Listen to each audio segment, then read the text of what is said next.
सांसारिक लोगों के लिए भागवत सप्ताह करवा लिया वही दिन केवल विशेष लगता है, लेकिन भक्तों के लिए एक एक दिन विशेष है। तो आज वास्तव में और भी ज़्यादा विशेष है हमारे नेपाल के लिए, क्योंकि नेपाल के कैलेंडर के अनुसार आज सीता माता के जन्म देवता के दिवस है आज। तो सीता माता के जो पिता थे उनके बारे में और सीता माता के बारे में मैं थोड़ा बताना चाहूँगा। आज के दिन वास्तव में सीता माता का प्राकट्य कैसे हुआ, जी उनके पिता थे जनक महाराज। ये जनक जो नाम है ये वास्तव में एक पदवी है, सरनेम। हाँ, इनके पहले नाम था सिरध्वज। इनका असली जो नाम है सिरध्वज नाम है। सिरध्वज के वंशज में एक निमि महाराज राजा थे, निमि महाराज। तो पहले का क्या होता था कि जैसे हम आजकल सरकार को टैक्स देते हैं, तो उस टैक्स के बदले हम लोगों को फ्री में क्या अस्पताल या जो भी सुविधाएं मिलते हैं, रास्ता बनता रहता है, तो बहुत सारी सुविधाएं देते हैं सरकार, जो टैक्स हम देते हैं। तो उसी के बदले पहले के ज़माने में क्या होता था कि यज्ञ किया जाता था। तो यज्ञ जब करते थे तो यज्ञ के बदले वर्षा होता था और देवी देवता खुश रहते थे। तो हर समय कुछ न कुछ वहाँ कभी भी बाधा नहीं आता था प्रजाओं में। लेकिन आजकल बाधा इसीलिए आता है क्योंकि यज्ञ न करके लोग सारे काम कर लेते हैं लेकिन यज्ञ नहीं करते। और कलयुग के लिए यज्ञ क्या है? यज्ञ संकीर्तन कार्य जंतु सुमेर से, संकीर्तन भगवान का कीर्तन करना ही कलयुग में सबसे बड़ा यज्ञ है। क्योंकि आप ओरिजिनल जो यज्ञ करेंगे, अश्वमेध यज्ञ करेंगे, तो वो यज्ञ आप अच्छा से नहीं कर पाएंगे, सफल नहीं कर पाएंगे। क्योंकि अच्छा घी नहीं है, मंत्र पढ़ने वाला नहीं है, ब्राह्मण नहीं है वैसा।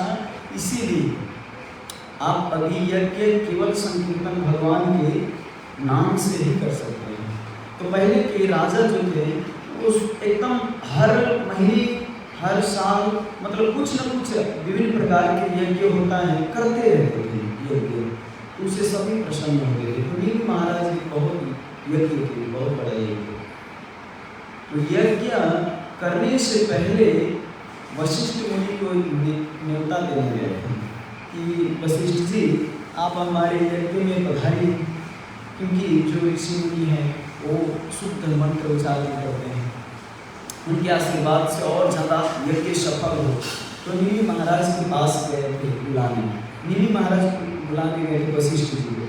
तो वशिष्ठ जी बोले कि हम थोड़ा कामकाज में व्यस्त हैं, अभी मेरा थोड़ा दूसरा भी मीटिंग है, तो इसीलिए आप अभी जाओ, मैं बाद में आऊँगा।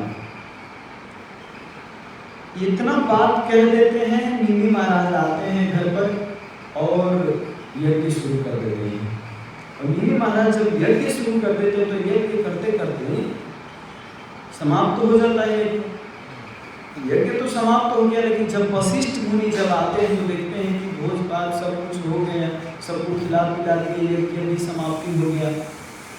तो मुनि महाराज पे बहुत गुस्सा आया कि मेरे को तो थोड़ा प्रतीक्षा कर लेना चाहिए ना, मैं तुमको बोला था मैं बाद में आऊँगा, तो मेरा प्रतीक्षा कर लेते, मैं नहीं आया और तुम यज्ञ समापन कर लिए, इसका अर्थ तुम मेरा बेइज्जती, मेरा अपमान कर रहे हो, ये सबसे बड़ा अपमान है मेरे लिए। वैसे जितने भी ऋषि मुनि हैं ना प्रभु जी, ये कुछ न कुछ अंदर अभिलाषा रहता है, शुद्ध भक्त नहीं होते, भक्त भगवान के होते हैं लेकिन उतना शुद्ध भक्त नहीं होते, थोड़ा महिमा पता होता है कुछ न कुछ, इसलिए कहते हैं भक्ति मुक्ति सिद्धि कामी सकल यशाम, कृष्ण भक्त निष्काम मत एवशाम। कृष्ण भक्त जो रहता है वो निष्काम रहता है, इसीलिए शांति रहता है, कोई कामना नहीं, कुछ नहीं चाहिए, प्रभु आप जो करें वही करें। हम वैष्णव यही प्रार्थना करते, लेकिन ऋषि मुनि के अंदर भी कुछ अभिलाषा रहता है कि मेरे को मान प्रतिष्ठा मिले, इसीलिए तो उनको बोले ना कि मैं नहीं आया तो यज्ञ समापन कर लिया। तब जाके निमि महाराज को श्राप देते हैं कि तुम अब भी नष्ट हो जाओगे, अभी मर जाओगे।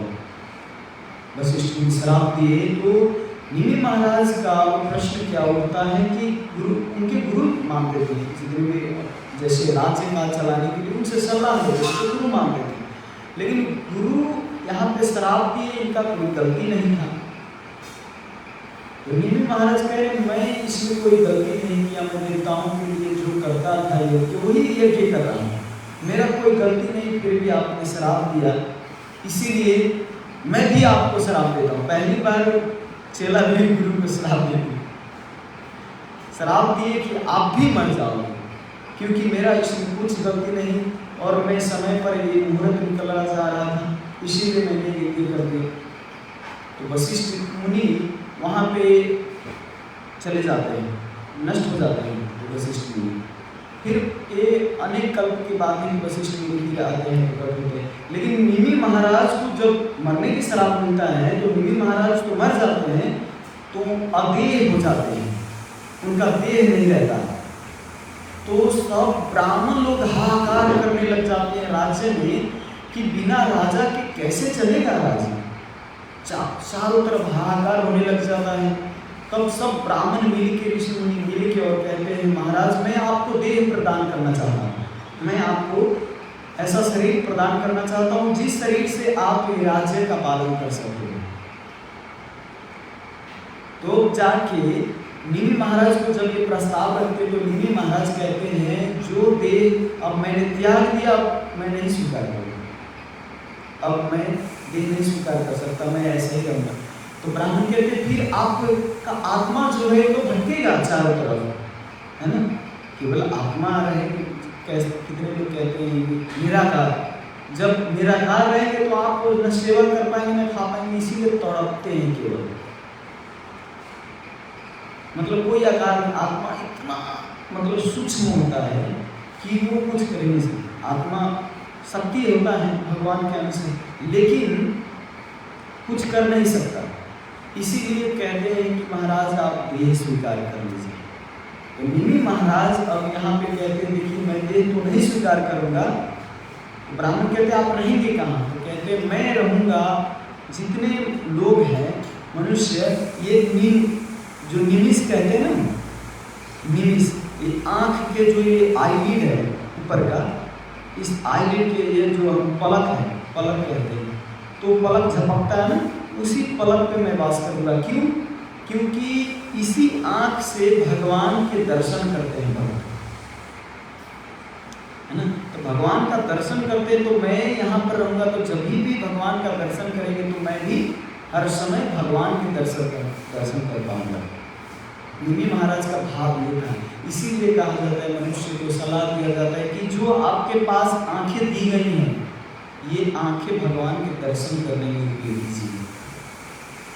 अगर आपने इस आंख के भगवान के दर्शन करने में उपयोग नहीं किया तो ये भौतिक संसार में आप और चक्कर लगाते रहेंगे, और इसीलिए आपका ये अगर अच्छा आंख है कि भगवान की सेवा में नहीं लगा है तो ये नष्ट होकर रहेगा।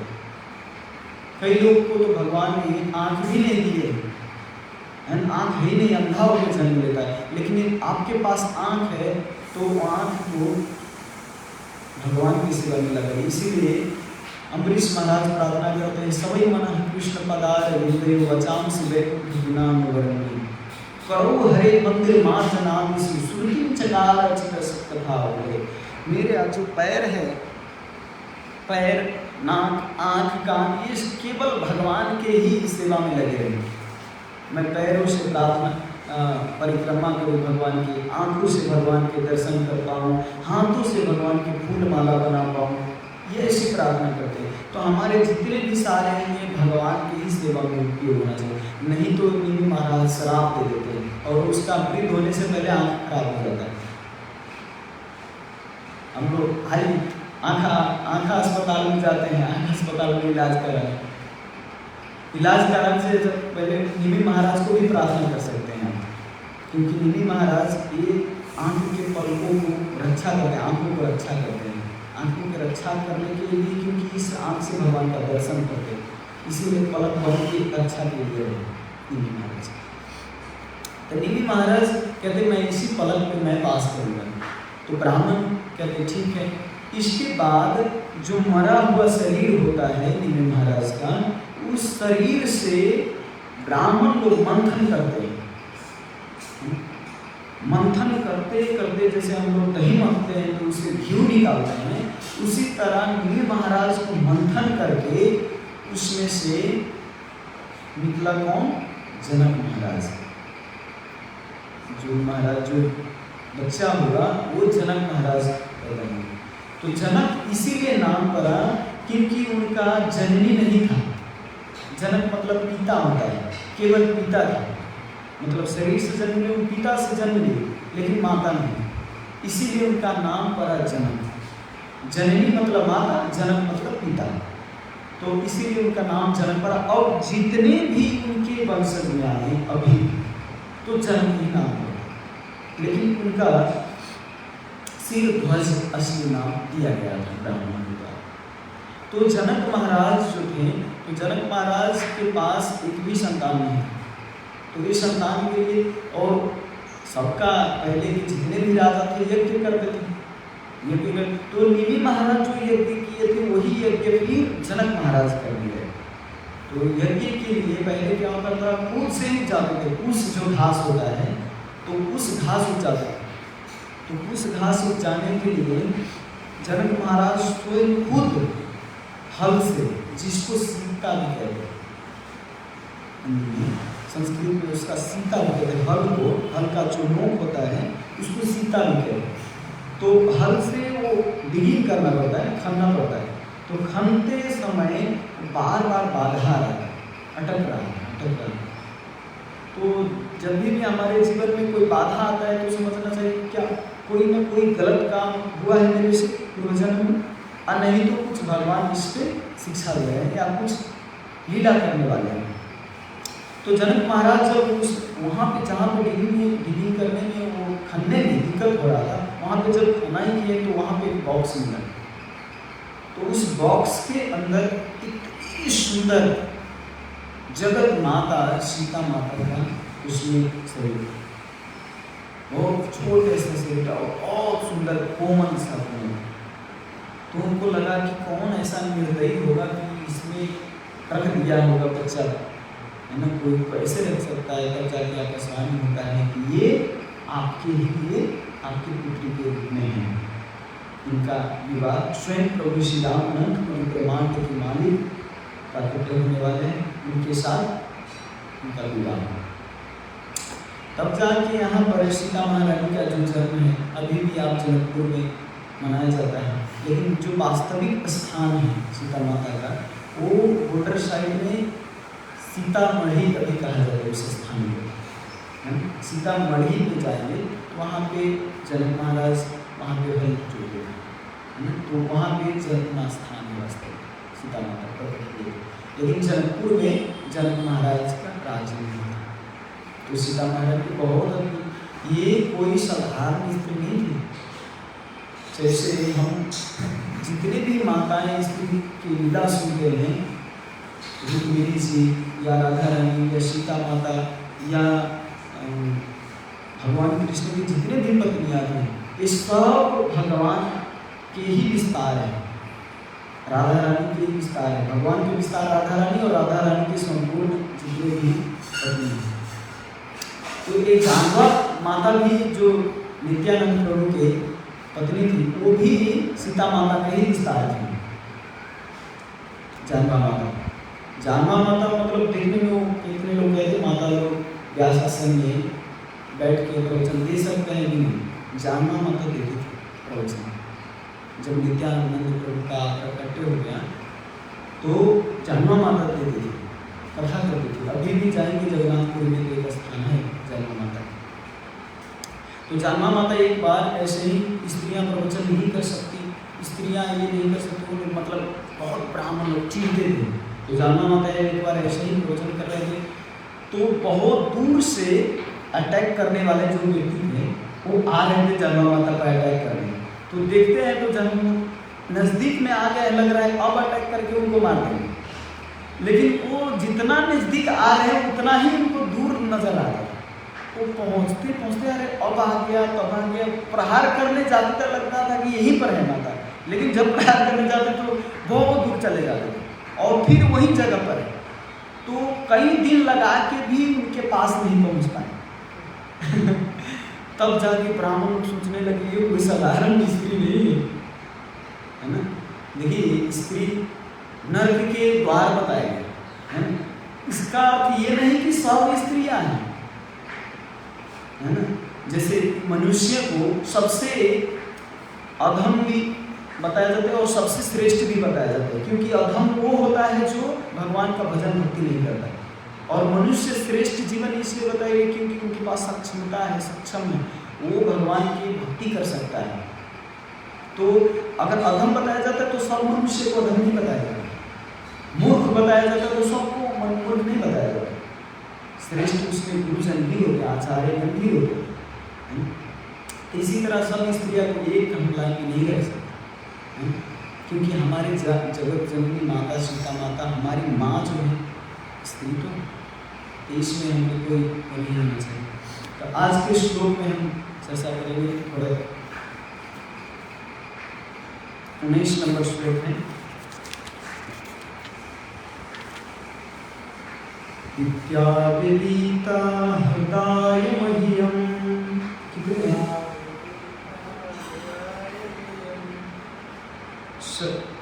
इत्याविदिता हृदय मह्यम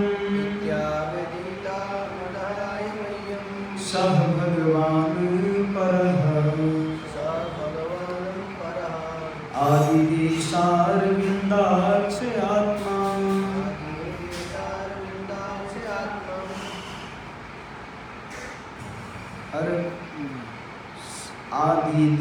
आदिदेशारविन्दाक्ष आत्मानः परमां स्थितिम्।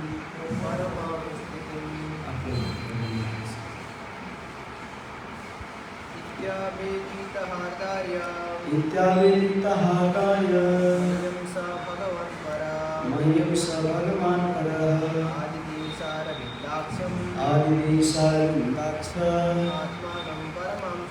आत्मानं परमां स्थितिं।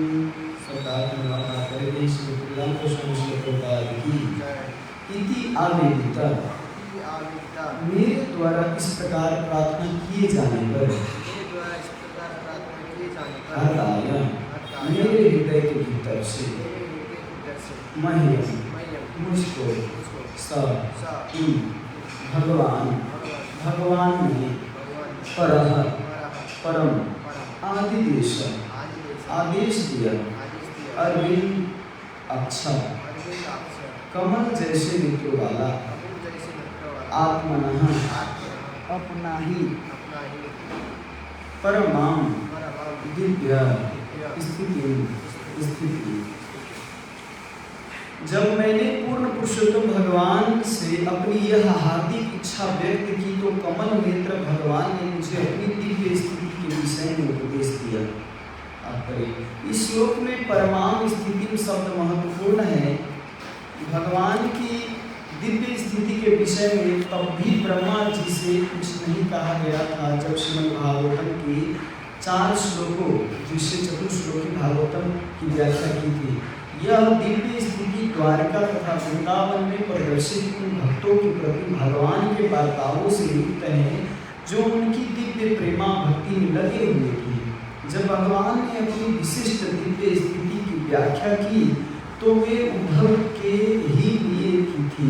इसीलिए उद्धव ने विशेष रूप से मह्यम मुझको कहा। यद्यपि महर्षि मैत्रेय भी वहीं बैठे थे। ऐसी दिव्य स्थिति उन लोगों की समझ में नहीं आती जिनकी कार्यकलाप उन सामान्य भक्तों से जुड़े ही प्रकट किए जाते हैं, जो ज्ञान तथा योग से विस्तृत भक्ति द्वारा आकृष्ट रहते हैं। ऐसे कार्यकलाप भगवान की अचिंत्य लीलाएं होते हैं। ओम ज्ञानतिमिरन्धस्य ज्ञानाञ्जनशलाकया चक्षुरुन्मीलितं येन तस्मै श्रीगुरुवे नमः। श्रीचैतन्यमनोभीष्टं स्थापितं येन भूतले श्रीरूपकदामह्यं ददाति स्वपदान्तिकं। वन्देऽहं श्रीगुरुं श्रीयुतापदकमलं श्रीगुरुवैष्णवांश श्रीरूपं साग्रजातं सर्वरत्नभान्वितं तं सजीवं साद्वैतं सावधूतं परिजनसहितं कृष्णचैतन्यदेवं श्रीराधाकृष्णपदां सहगणललिता श्रीसकान्वितांश। हे कृष्णा करुणा सिन्धु दीनबन्धु जगत्पते गोपीशगोपिकान्त राधाकान्त नमस्तुते। तप्तकाञ्चन गौराङ्गी राधे वृन्दावनेश्वरी विश्वानुसुते देवी प्रणमामि हरिप्रिये। वाञ्छाकल्पतरुभ्यश्च कृपासिन्धुभ्यैव च पतितानां पावनेभ्यो वैष्णवेभ्यो नमो नमः। नमो ओम विष्णुपादाय कृष्णपृष्ठाय भूतले श्रीमते भक्तिवेदान्त स्वामिनिति नामिने। नमस्ते सारस्वती देवी गौरवाणी प्रचारिणी निर्विशेष शून्यवादी पाश्चात्यदेशतारिणी। जय श्री कृष्ण चैतन्य प्रभु नित्यानंद श्री अद्वैत गदाधर शिवासादि गौर भक्तवृंद। हरे कृष्णा कृष्ण कृष्ण हरे हरे, हरे राम राम राम हरे हरे। हरे कृष्ण। तीसरे उद्धव जी आज के श्लोक से पहले पिछले श्लोक में कहते, हे प्रभु यदि आप हमें समझ सकने के लिए सक्षम समझते हो तो आप हमें दिव्य ज्ञान बतलाइए। आप अगर हमको सक्षम योग्य व्यक्ति समझते हो तो आप हमको दिव्य ज्ञान बताइए। इसीलिए यहाँ पे बताया गया है कि दिव्य ज्ञान मतलब जो ब्रह्मा जी को ज्ञान दिया था उससे भी श्रेष्ठ ज्ञान है, उससे भी श्रेष्ठ ज्ञान है।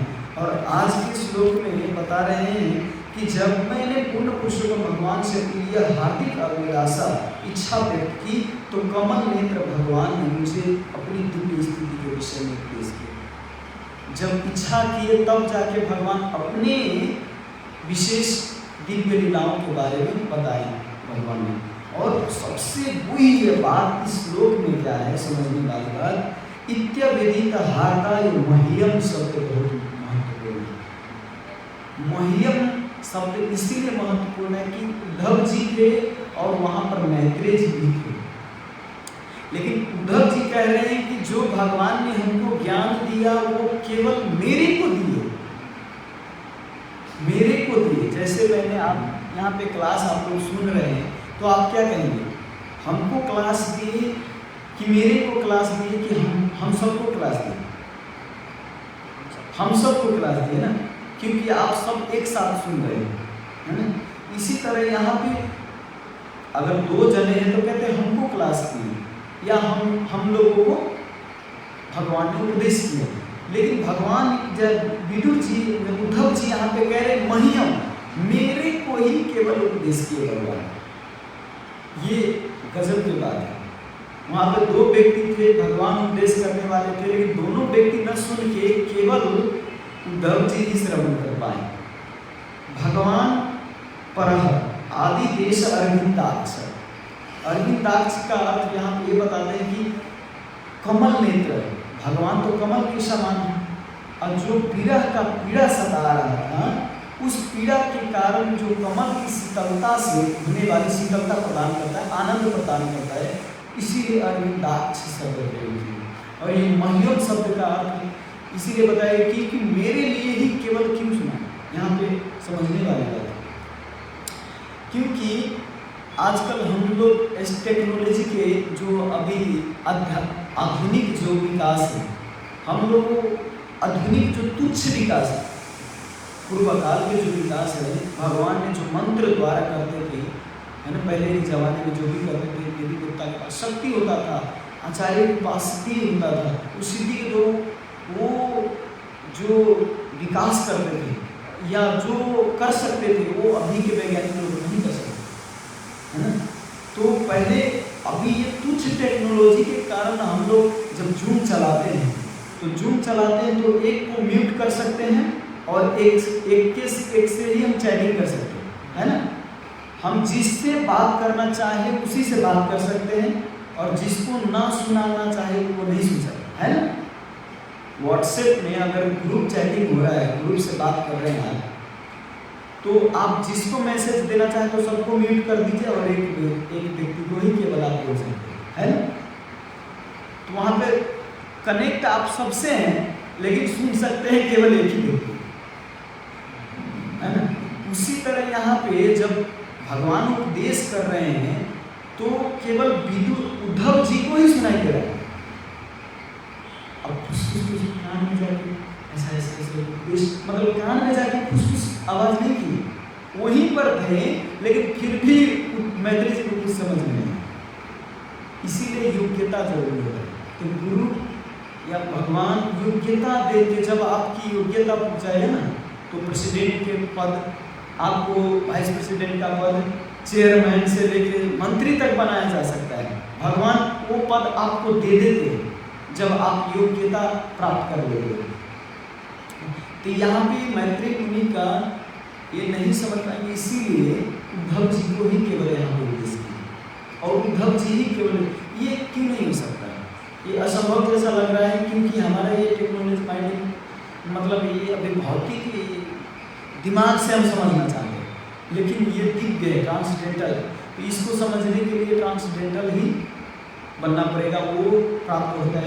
भागवतम के अनुसार ट्रांसडेंटल रूप से हम समझेंगे, आचार्य के द्वारा समझेंगे, तब जाके हम समझ पाएंगे, नहीं तो हमें समझना मुश्किल। जैसे भगवान ने भगवद गीता का उपदेश किया, तो वहाँ पे 18 क्षौरी सेना सब नहीं कर पाए। भगवान जब अर्जुन को उपदेश कर रहे थे, विराट स्वरूप जब दर्शन कराए तो सब दर्शन नहीं कर पाए, केवल अर्जुन ही दर्शन कर पाए, क्योंकि अर्जुन को ही दिव्य दृष्टि दिया गया था। एक द्वारिका की घटना है, द्वारिका में जब ब्रह्मा जी जब ये क्या कहते हैं ग्वाल बाल को चोरी किए थे, तो नहीं, इधर वृंदावन में जब ग्वाल बाल का चोरी किए थे ब्रह्मा जी, तो बाद में जाके ब्रह्मा जी को बहुत ग्लानि हुआ, तो वो मिलने गए द्वारिका में भगवान से जब मिलने गए, तो वहाँ पे जाते हैं, तो वहाँ पे गेट के जो रक्षक होते हैं जय विजय वहाँ पे रोकती है, कहते हैं कि आप नहीं जा सकते अंदर। तो कहते क्यों?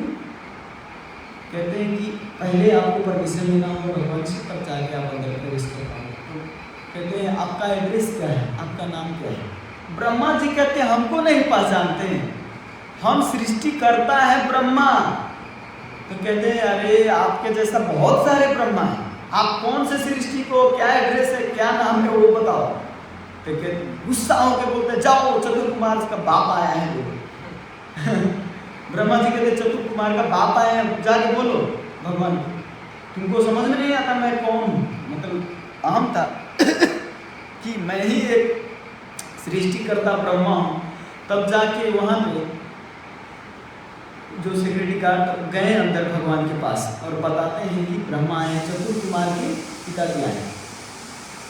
तब कहते हैं अच्छा वो चार सिर वाला ब्राह्मण जब ब्रह्मा बोला हो, तो जब ब्रह्मा जी वहाँ पर आते हैं तो भगवान के आगे आते ही प्रश्न पूछते हैं कि आपने ऐसा ही क्यों सिखाया है लोगों को कि कौन से ब्रह्मा है, और भी ब्रह्मा है क्या?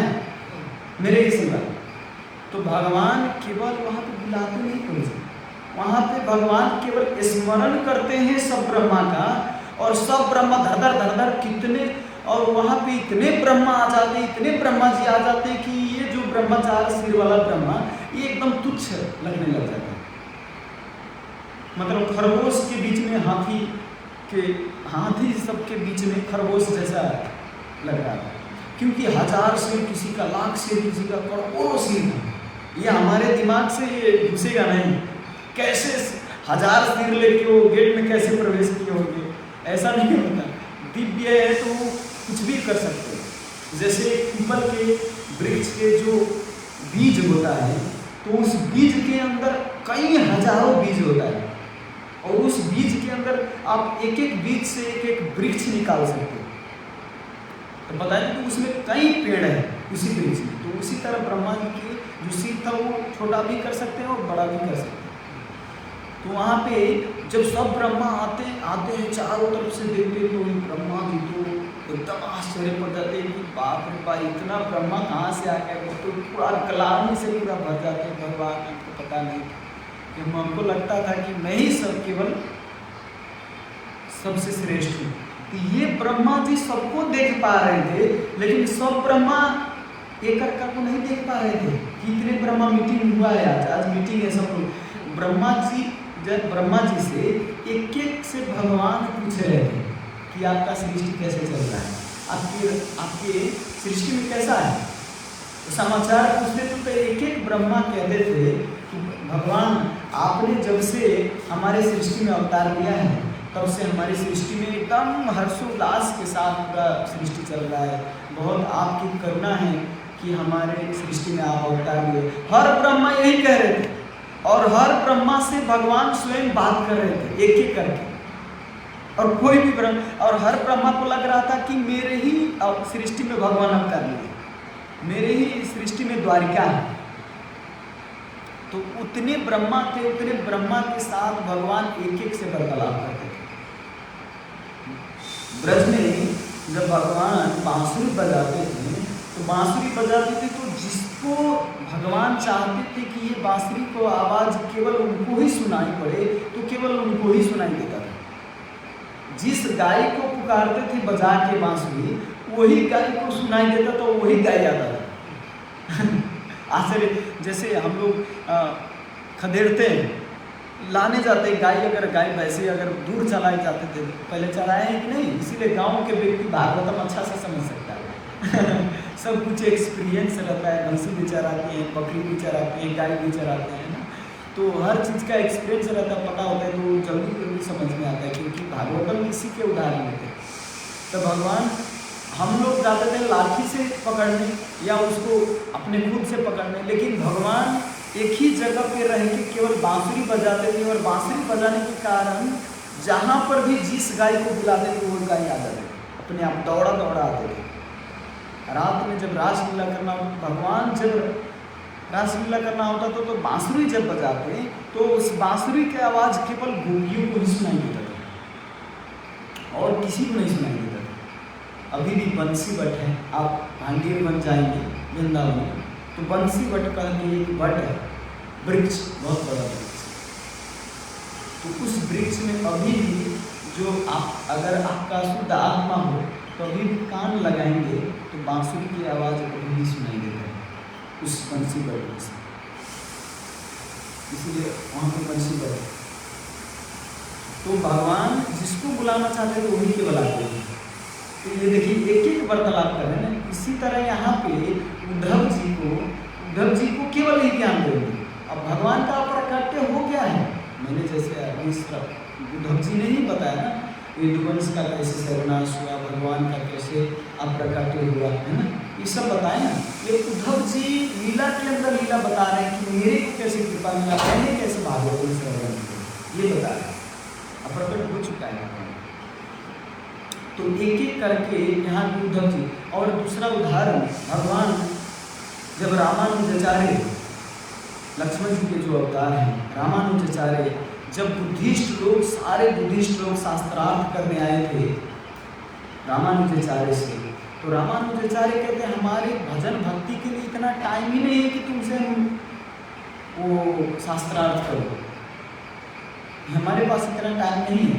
तो रामानुजाचार्य बोले कि ठीक है, अगर तुम लोग इतना जिद करते हो तो ठीक है, शास्त्रार्थ करते हैं।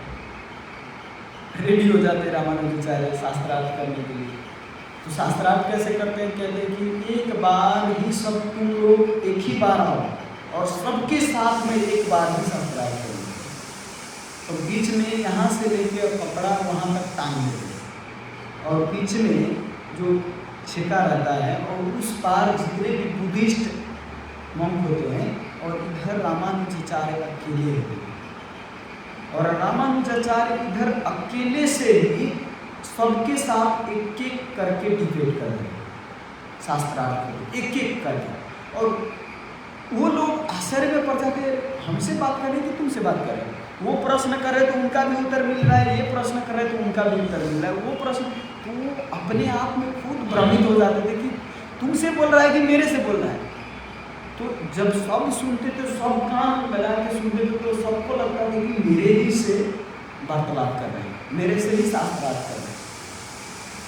तब एक बुद्धिस्ट जो था वो पर्दा उठा के जब देखते हैं तो शेष नाग के रूप में 1000 फन से शेष नाग जवाब दे रहे थे। लक्ष्मी जी के अवतार रामानुजाचार्य को सलाह नहीं, तो 1000 फन से सबसे शास्त्रार्थ कर रहे थे और सबको यही लग रहा था कि मेरे से ही वार्तालाप कर रहे हैं। जब भगवान गाय चराने जाते थे तो हर एक सखा को, उनके जितने भी मित्र थे, हर एक मित्र को लगता था कि कृष्ण मेरे ही साथ खेल रहे हैं और मेरा ही खाना लाया हुआ है स्वीकार कर रहे हैं, निका नहीं खा रहे हैं। जब देखते हैं अब कैसा होता है हमारा कि जब हम देखते हैं सबको स्वीकार कर रहे हैं तो थोड़ा प्रेम कम लगता है। जैसे माता पिता आपको भी प्रेम कर रहे हैं, आपके छोटे भाई को भी प्रेम कर रहे हैं, आपके बड़े भाई को भी प्रेम कर रहे हैं, आपके बहन को भी प्रेम कर रहे हैं, सबका बराबर प्रेम कर रहे हैं, तो आपको लगता है नॉर्मल ही है, जैसे हमको कर रहे हैं वैसे उनको कर रहे हैं। लेकिन जब आपको ही केवल प्रेम करने लगता है तो आपको लगता है विशेष, स्पेशल, मैं कोई विशेष व्यक्ति हूँ। तो भगवान सबको ही स्पेशल बता देते और सबको यही लगता था कि भगवान केवल मेरे से ही प्रेम करते हैं।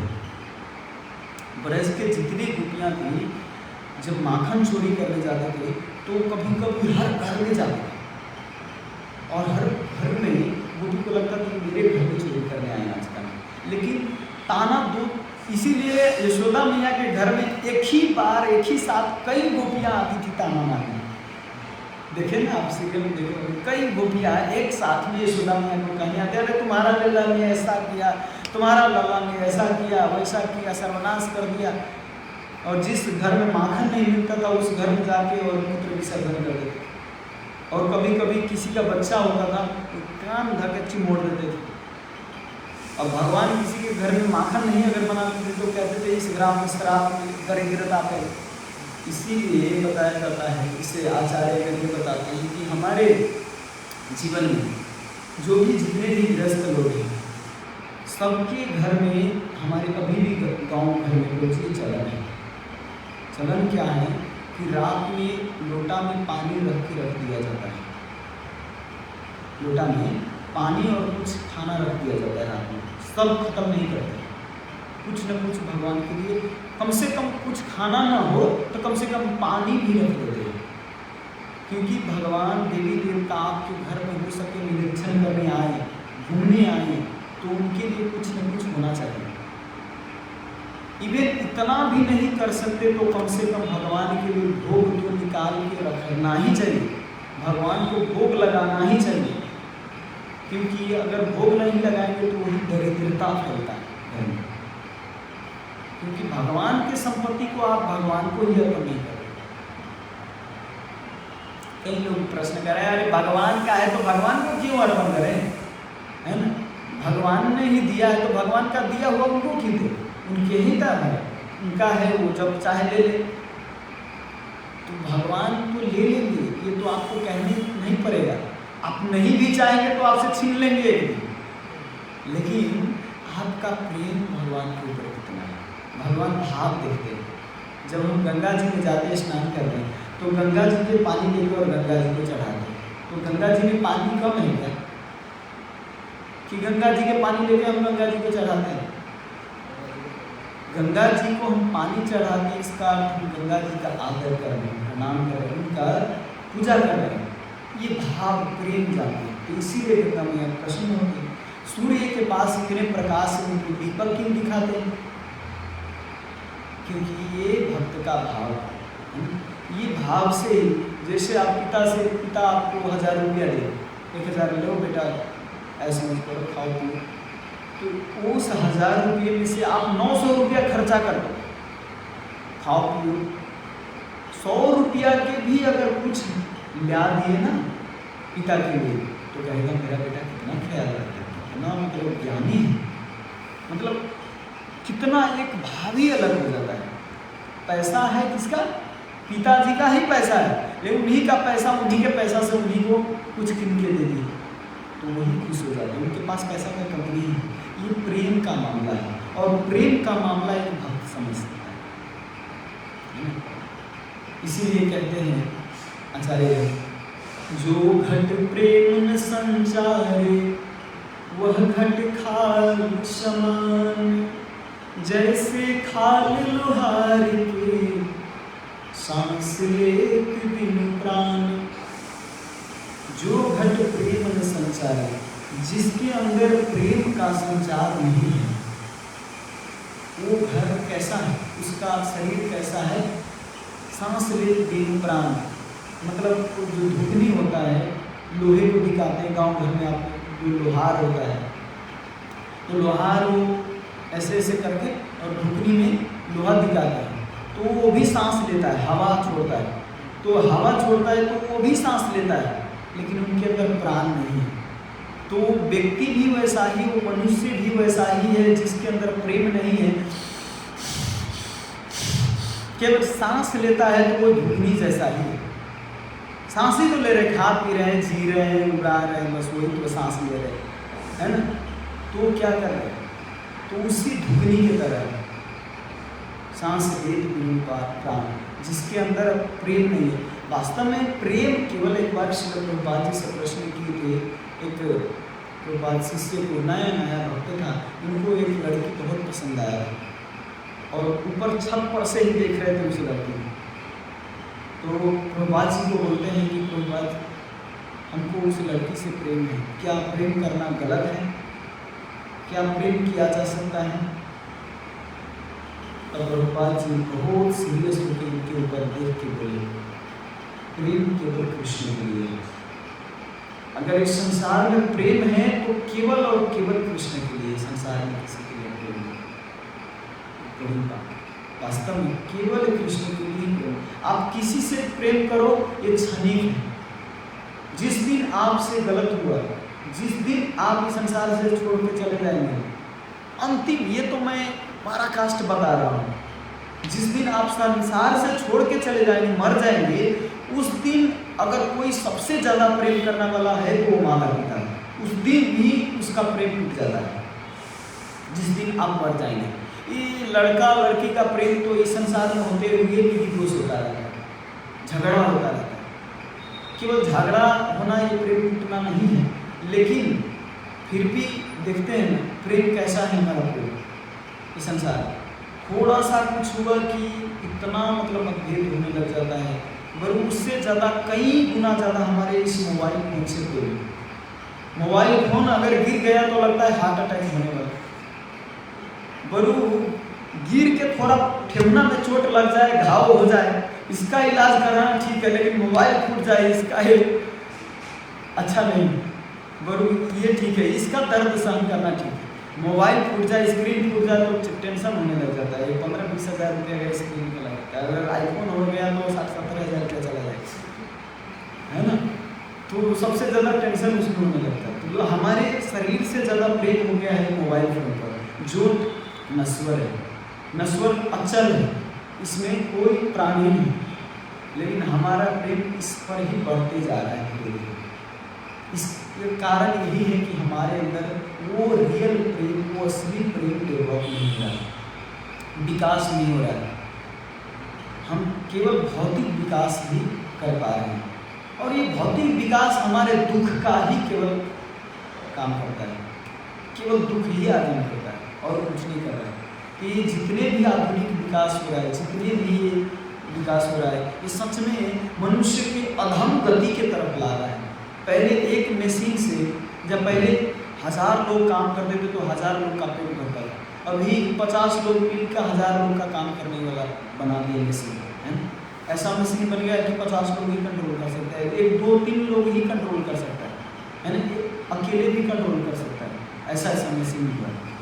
तो ये अधम गति के तरफ ला रहे हैं, और जो मनुष्य से प्रेम बढ़ना चाहिए, जो भगवान से प्रेम बढ़ना चाहिए, देखिए कोई कहेगा मनुष्य से क्यों प्रेम बढ़ाना, मतलब मनुष्य से प्रेम बढ़ाना मतलब कम से कम व्यवहार तो आप बढ़ा सकते हो ना, है ना, व्यवहार तो कर सकते हो ना। ठीक है, वास्तव में असली प्रेम तो भगवान से, लेकिन व्यवहार कर सकते हो भगवान से, प्रेम से नहीं, मनुष्य से, जो हमारे आजू बाजू जितने लोग हैं। तो वास्तव में ये आज उद्धव जी जो बता रहे हैं, ये केवल प्रेम के ही कारण भगवान इनको ही उपदेश मिल रहा है ना। मैत्रेय जी को वहाँ पर होते हुए भी नहीं सुनाई पड़ रहा है। कभी अगर भगवान आपको दर्शन दे भी दे तो आपका योग्यता ना हो तो आप भगवान को देखते हुए भी देख नहीं सकते, कहेंगे ड्रामा कंपनी से कोई भगवान आ गया है, ये सब लगा है ना। जिस दिन आपका योग्यता ना हो, अगर भगवान आ गए आपके आगे प्रकट हो गए, तो आप कहेंगे किसी ड्रामा कंपनी से आ गया हो, देख नहीं पाएंगे कि साक्षात भगवान है ना। तो ये योग्यता डेवलप करने का एक ही तरीका है भक्तों का संग। बार बार यही कहता हूँ, भगवान का श्रवण, ये भागवतम का श्रवण। इसीलिए प्रथम उद्धव जी कह रहे हैं कि श्रीमद् भागवतम जिसको कहते हैं, जिसको श्रीमद् भागवतम कहते हैं, उसी को भगवान ने ये ज्ञान दिया।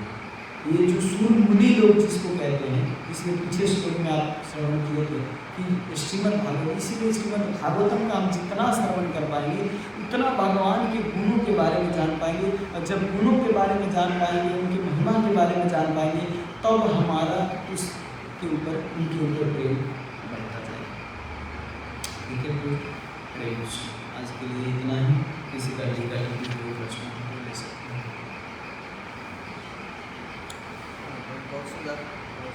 इसमें उद्धव जी ने पूछा कि मुझे बतलाइए, मतलब इसका मतलब क्या है। जैसे गोपी को भी कृष्ण लीला में दिया था, सबसे श्रेष्ठ क्या उद्धव जी, इसमें जैसे ब्रह्मा जी को भी बताया और चतुर्श्लोकी भागवत है, तो बोल रहे प्रभुपाद जी बोल रहे हैं कि इसमें चतुर्श्लोकी भागवत से भी ज़्यादा उत्तम है। तो इसको कैसे समझिए हम, जैसे उद्धव जी भगवान से सबसे निकट पात्र है, गोपियों से और सभी भक्तों से, इसे समझना चाहिए। भगवान के सबसे निकट पास कौन है, गोपी या उद्धव या ब्रह्मा, क्योंकि से ज्ञान दिए ब्रह्मा जी को, जो ज्ञान दिए सृष्टि के प्रारंभ में चतुर्श्लोक, वही ज्ञान उद्धव जी को दे रहे। लेकिन यहाँ पे इसीलिए इससे पहले श्लोक में यहाँ पे बताया जाता है कि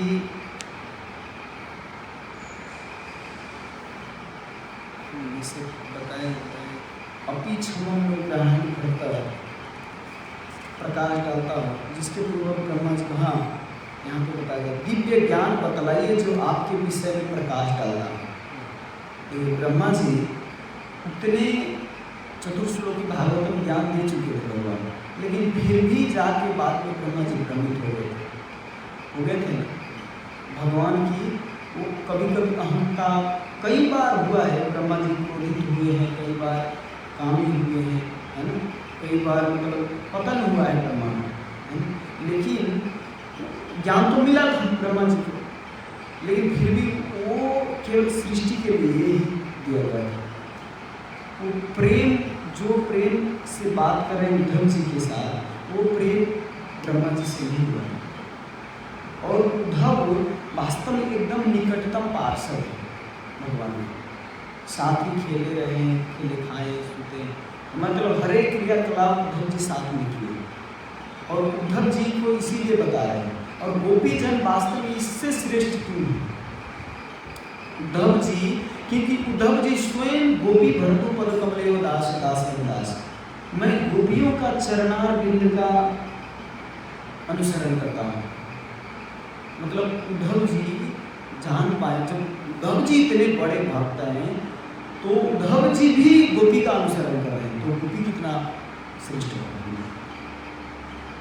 मतलब कितनी बड़ी बेइज्जती है प्रभु जी, आप थोड़ा सोच के देखिए। गोपी लोग के जितने गोपियाँ थी, उनके पुत्र था, इनके पति था, परिवार था, समाज था, इन सब का मतलब साइड में रख के थोड़ा भी परवाह नहीं करते हुए केवल भगवान के लिए स्मरण करना कितनी बड़ी बात है। आजकल हमको चिंता होता है कि हमारा पति न छोड़ दे, है ना, समाज न दुष्कार करे, कोई धिक्कारे ना, चिंता होता है। लेकिन गोपियाँ ये किसी चीज़ का चिंता नहीं करती, क्योंकि केवल असली पति भगवान को ही मानते थे। तो ये पराकाष्ठ है, प्रेम की पराकाष्ठ है गोपी। इसीलिए उद्धव जी सोच के टेंशन में कि वास्तव में ऐसा प्रेम तो मैं भी नहीं कर पाऊँगा। ये भक्ति की विनम्रता है वास्तव में। लेकिन उद्धव जी भी प्रिय भक्त हैं, लेकिन जैसे प्रिय से प्रिय, बेस्ट ऑफ द बेस्ट। एक बार श्रील प्रभुपाद जी बता रहे थे कथा में कि सबसे बड़े भक्त हैं प्रहलाद महाराज, शिरोमणि भक्तों में शिरोमणि प्रहलाद महाराज। जब युधिष्ठिर महाराज का वर्णन कर रहे थे तो कह रहे सबसे शिरोमणि भक्तों में युधिष्ठिर महाराज है। जब उद्धव जी का वर्णन कर रहे हैं तो कहते हैं कि सबसे शिरोमणि भक्तों में उद्धव जी हैं।